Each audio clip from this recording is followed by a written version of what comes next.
Hi friends, നമുക്കിന്നൊരു വചനം വായിക്കാം. സത്യമായി ഞാൻ നിന്നോട് പറയുന്നു, നീ ഇന്ന് എന്നോടുകൂടെ പറുദീസായിൽ ആയിരിക്കും. ഇത് ലൂക്കാ എഴുതിയ സുവിശേഷം 23-ാം അധ്യായം 43-ാം തിരുവചനം. എന്താ സംഭവം നമുക്ക് നോക്കിയാലോ. കുരിശിൽ നിന്നുള്ള യേശുവിൻ്റെ രണ്ടാമത്തെ തിരുവചനമായി ലൂക്ക രേഖപ്പെടുത്തിയിരിക്കുന്നത് തന്നോടൊപ്പം കുരിശിൽ തറയ്ക്കപ്പെട്ട ഒരു കുറ്റവാളിക്ക് നൽകുന്ന വാഗ്ദാനമാണ്. സെലറ്റ് എന്ന പേരിൽ അറിയപ്പെട്ടിരുന്ന റോമാക്കാരെ നാട്ടിൽ നിന്ന് തുരത്താൻ കച്ചകെട്ടി പുറപ്പെട്ട തീവ്രവാദി സംഘടനയിലെ അംഗങ്ങളായിരുന്നു യേശുവിനോടൊപ്പം കുരിശിൽ തറയ്ക്കപ്പെട്ട കുറ്റവാളികൾ എന്ന് പൊതുവെ കരുതപ്പെടുന്നത്.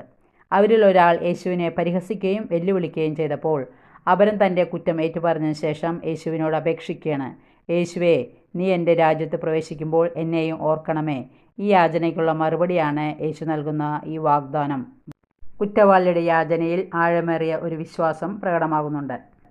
ആ വിശ്വാസം തന്നെയാണ് നമുക്ക് വേണ്ടത്. വചനം ഇഷ്ടപ്പെട്ടെങ്കിൽ ലൈക്ക് ചെയ്യുക. Okay, thank you, by.